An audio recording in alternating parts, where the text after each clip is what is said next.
बिस्मिल्लाहिर्रहमानिर्रहीम। अस्सलाम वालेकुम गाइस। आज हम बात करेंगे डायलॉग की। डायलॉग से पहले थोड़ा सा प्रीवियस लेक्चर को रिवाइज कर लेते हैं।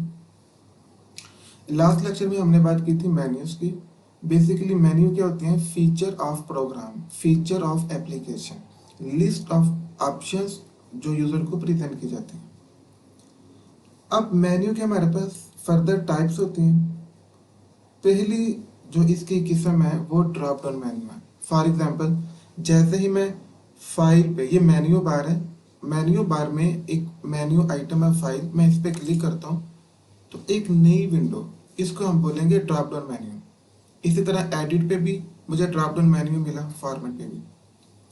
एक चीज आपने नोट करनी है, एक टाइप होगी ड्रॉप डाउन मेन्यू। फर्दर अगर आप लोग जाते हैं ना व्यू पे, और व्यू पे ऑप्शन मिल रहा है जूम, जूम व्यू में जूम पे जूम का फर्दर नेस्टेड मेन्यू आइटम्स मौजूद है हमारे पास, ये देखें। और एरो, ये एरो आपको बताएगा। जैसे ही मैं जूम पे जा रहा हूँ तो फर्दर एक और ड्रॉप डाउन मेन्यू, इसको हम ड्रॉप डाउन मेन्यू नहीं अब कहेंगे, इसे हम बोलेंगे पॉपअप मेन्यू। ठीक है, एक हो गई ड्रॉप डाउन मेन्यू और सेकंड टाइप है हमारे पास पॉपअप मेन्यू। पॉपअप मेन्यू की एक फर्दर और भी एग्जांपल हो सकती है। आप जो है डेस्कटॉप पे राइट क्लिक कीजिए और ये जो अभी ओपन हुआ है ना, मैंने राइट क्लिक किया, सो ये भी पॉपअप मेन्यू है जहाँ से हम रिफ्रेश कर सकते हैं। ठीक है, ये दो टाइप से। इसके अलावा मेन्यू को फर्दर हम लोग एक्सप्लोर कर सकते हैं। फाइल पे जाइए और यहाँ पे ना आपको हॉरिजॉन्टल लाइन नजर आ रही है, सेव एज के नीचे देखें तो एक लाइन आपको अपीयर हो रही है, इसको हम कहते हैं सेपरेटर। ये कुछ टर्म्स हैं जिनका आपको पता होना जरूरी है। सही है, ये जो लाइन नजर आ रही है इसको हम सेपरेटर बोलते हैं। इसी तरह आप लोग अगर जाते हैं ना फॉर्मेट पे, ये देखें वर्ड रैप, ये चेक्ड है। मेन्यू की ना हमारे पास स्टेट होती है, चेक्ड स्टेट भी हो सकती है और अनचेक्ड भी हो सकती है। मैं इस पे क्लिक करके इसको अनचेक भी कर सकता हूँ, और आपको पता है इसे हम रेडियो बटन भी कहते हैं। देखें, चेक और अनचेक, और इसका तो हमने प्रैक्टिकल भी देख लिया हुआ है इफ चेक एबल के साथ। तो अच्छा, एक और चीज इसमें ऐड है, आप एडिट पे जाएं तो देखें कट, और ये इनएक्टिव है। मैं कट पे क्लिक करूं कुछ भी नहीं हो रहा, मैंने कॉपी पे क्लिक किया कुछ भी नहीं हो रहा है। उसकी रीजन ये है कि मैं कोई ना कोई टेक्स्ट उसको सिलेक्ट करूंगा तब ये जाके मेन्यू आइटम्स एक्टिव होंगे। सो बाय डिफॉल्ट कुछ मेन्यू आइटम्स हमारे पास इनएक्टिव भी होती हैं। ठीक है, ये भी एक टर्म थी। और इसी तरह इसी सिलसिले के एक करी है कीबोर्ड एक्सेलरेटर। कीबोर्ड एक्सेलरेटर क्या है? जैसे कंट्रोल एक्स, कंट्रोल जी, कंट्रोल सी, इसकी भी हम लोग एग्जांपल देख चुके हैं कमांड की। तो ये कुछ कीबोर्ड एक्सेलरेटर है हमारे पास। तो चलिए अब हम स्टार्ट करते हैं आज का जो हमारा लेक्चर है डायलॉग। डायलॉग और मेन्यू में फर्क क्या है ये आपने ध्यान से देखना है। इसके हम एग्जांपल देखते हैं। फॉर एग्जांपल मैं हेल्प पे जाके यहाँ पे अबाउट नोटपैड पे, ठीक, तो ये गाइस मेरे सामने एक नई विंडो जो अपीयर हुई है, इसको हम बोलते हैं डायलॉग। डायलॉग होता क्या है? ये बेसिकली यूजर की कम्युनिकेशन करवाता है एप्लीकेशन के साथ। आमतौर पे ना यूजर की इंटरेक्शन करवाता है। हम लोग डायलॉग के थ्रू कम्युनिकेट कर सकते हैं अपनी एप्लीकेशन के साथ। अब डायलॉग दो टाइप्स के होते हैं। पहली type modal dialog, and the second type is modeless dialog. ठीक है, एक होगी मॉडल डायलॉग और एक हमारे पास है मोडलेस। जो होती है ना मॉडल डायलॉग, जब ये डायलॉग अपीयर होता है तो फिर हम ये क्या करते हैं, अपने पेरेंट को ना ऑफ कर देता है, अपने पेरेंट को डिसेबल कर देता है। लाइक देखिए, ये मेरे सामने डायलॉग ओपन है। अब मैं जो है ना इसकी पेरेंट जो नोटपैड है उसको मैं देखिए एक्सेस करने की कोशिश कर रहा हूँ, बट मैं एक्सेस नहीं कर पा रहा। मुझे पहले इसको दूर करना पड़ेगा, इसको हटाना पड़ेगा, फिर जाके मैं नोटपैड को एक्सेस कर सकता हूँ। तो ये हमारे पास कौन सी टाइप है जी? Model dialogue. मॉडल डायलॉग क्या करते हैं, अपने पेरेंट को ही खत्म कर देते हैं। अपने पेरेंट को खत्म तो नहीं करते, बट डिसेबल कर देते हैं। हम अब उनके पेरेंट तक नहीं पहुंच सकते अनटिल अनलेस के इसको खत्म ना किया जाए। अब मैं इसे जान छुड़ाऊंगा तो हाँ ठीक है, अब जाके मैं यहाँ पे कुछ कर सकता हूँ, बट जब तक वो डायलॉग था तब तक मैं कुछ नहीं था कर सकता। अगेन देखें, हेल्प पे जाके हम अबाउट नोटपैड करते हैं तो ये डायलॉग की एक ऐसी टाइप है जिसको हम क्या बोलते हैं, मॉडल डायलॉग, और ये अपने पेरेंट को डिसेबल कर देता है। जैसे अब इसके होते हुए मैं बाकी किसी दूसरी टैब को छेड़खानी या कुछ भी नहीं कर सकता उसके साथ। दूसरी टाइप हमारे पास क्या होती है? दूसरी टाइप हमारे पास होती है मोडलेस। उसकी एग्जांपल देखिए, मैं यहाँ पे कर रहा हूँ, मैंने ना रैंडम सा बहुत अजीब अजीब लिख दिया हुआ है, ठीक है। अब आपको पता है कंट्रोल एफ के साथ हम सर्च कर सकते हैं। ये देखिए मैंने जैसे कंट्रोल एफ किया, अब ये भी मेरे सामने एक डायलॉग ओपन होगा, वो भी एक डायलॉग था, ये भी एक डायलॉग है। बट इस डायलॉग के होते हुए मैं पेरेंट को एक्सेस कर सकते हैं। ये देख लें, ये डायलॉग यहीं पे है और मैं पेरेंट को एक्सेस करके उसमें मॉडिफिकेशन कर रहा हूँ।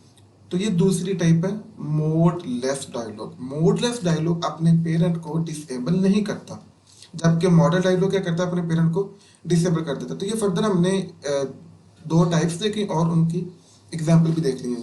चलिए, ये थोड़ा सा ब्रीफ इंट्रोडक्शन था मेन्यू और डायलॉग का। मेन्यू का प्रैक्टिकल हम लोग कर चुके हैं, अब हम प्रैक्टिकल करते हैं किस चीज़ का जी? डायलॉग का।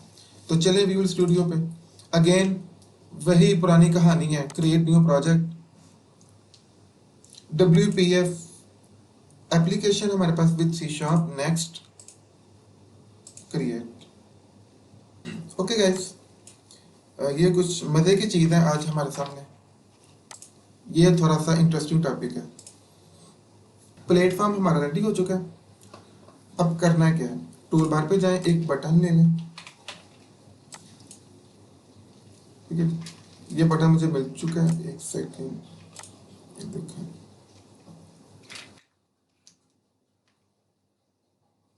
इसके हैंडल्स आपको मिल चुके हैं। आप जो है ना ये ब्रश वाले सेक्शन पे जाके इस बटन को कलर भी दे सकते हैं, ठीक है। ये आपकी जो है ना चॉइस पे डिपेंड करता है। टेक्स्ट पे जाके हम लोग इसके टेक्स्ट का साइज भी इंक्रीज कर सकते हैं, ठीक है जी।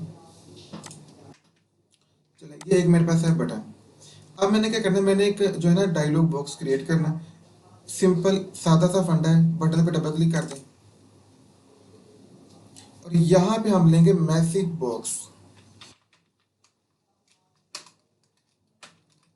मैसेज बॉक्स डॉट शो,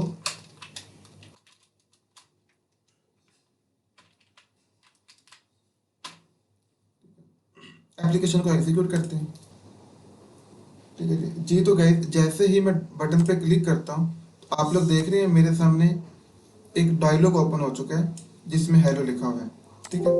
अब ये जो डायलॉग है, ये कौन सा डायलॉग है भला बताएं आप? Modal dialog. क्यों? इसलिए मॉडल डायलॉग है, इसके होते हुए मैं इसके जो है ना पेरेंट विंडो को एक्सेस नहीं कर सकता।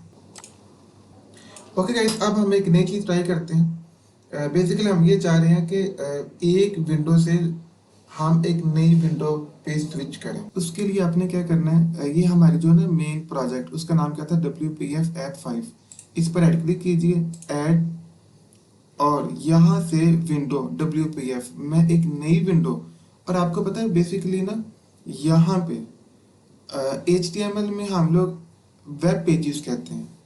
एक वेब पेज हो गया होम का, दूसरा वेब पेज हो गया अबाउट अस का, तीसरा हो गया सर्विसेज का।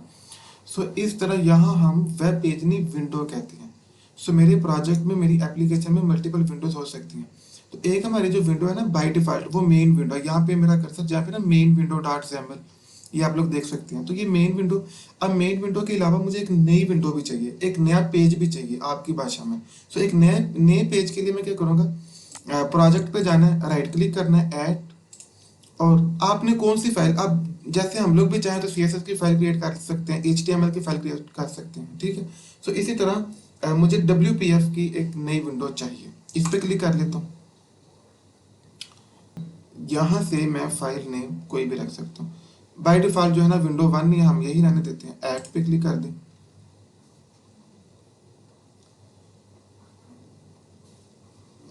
तो गाइस मेरे सामने एक नई विंडो अपीयर हो चुकी है।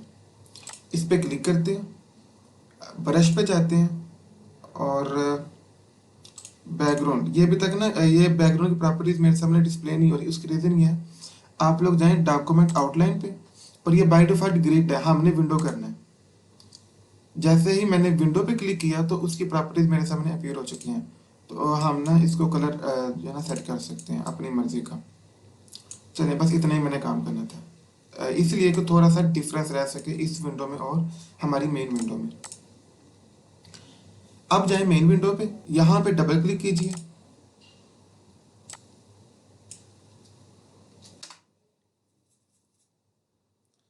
अच्छा, तो सबसे पहले जो हमने एक नई विंडो क्रिएट की थी उसका नाम क्या था भला, आपको याद होगा, विंडो वन डॉट जेमल। सो विंडो वन के नाम से ही आपने जहन में रखना है।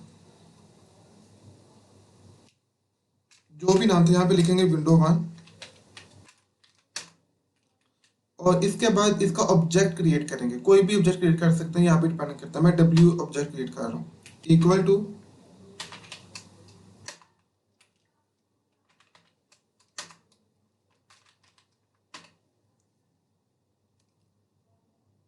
अच्छा जी, अब आप लोग कहेंगे कि ये हमने क्या किया, विंडो वन का ऑब्जेक्ट क्रिएट किया फिर एक नई विंडो ली। तो ये काम तो हम क्लासेस में करते हैं, क्लास का ऑब्जेक्ट क्रिएट करते हैं। सो यहाँ पे आपने जहन में रखना है, जितनी भी जो हमारी विंडोज होती है ना, जो हमारे पेजेस होते हैं, उनको क्लास ही डिक्लेयर कर रहे होते हैं। विंडो वन को हमने क्लास डिक्लेयर किया, डब्ल्यू उसका ऑब्जेक्ट, और फर्दर हमने क्या किया, एक नई विंडो यहाँ पे कंसीडर कर ली। अब इस ऑब्जेक्ट के साथ जो है ना, मैं इस विंडो को कॉल कर सकता हूँ। लाइक मैं कहता हूँ डॉट डब्ल्यू डॉट शो करते हैं। अच्छा गाइस, मैंने जैसे ही क्लिक किया, अब देख रहे हैं, अब मैं क्या करता हूँ, बटन पे क्लिक करता हूँ। तो आप लोग देख रहे हैं वो जो विंडो हमने बनाई हुई थी ना, वो यहाँ पे अपीयर हो चुकी है। अब मजे की बात है, इस विंडो के होते हुए मैं उसको एक्सेस कर रहा हूँ पेरेंट को, तो ये हमारे पास कौन सा डायलॉग होगा, मोडलेस डायलॉग। आप लोग देख सकते हैं ये कौन सा डायलॉग होगा जी, मोडलेस, क्योंकि ये एक नया डायलॉग ओपन हुआ था क्लिक करने से, और ये मौजूद अभी अपनी जगह पे है, बट मैं उसके पेरेंट को एक्सेस कर रहा हूँ इजीली, ये आप लोग देख सकते हैं। सो ये हमारे पास एग्जांपल हुई मोडलेस डायलॉग की। थोड़ा सा अगेन इस चीज़ को जरा हट के देखते हैं। यहाँ पे ना डब्ल्यू डॉट शो भी कर सकते हैं और डब्ल्यू डॉट शो डायलॉग भी कर सकते हैं, दोनों में आप लोग फर्क देख लीजिए।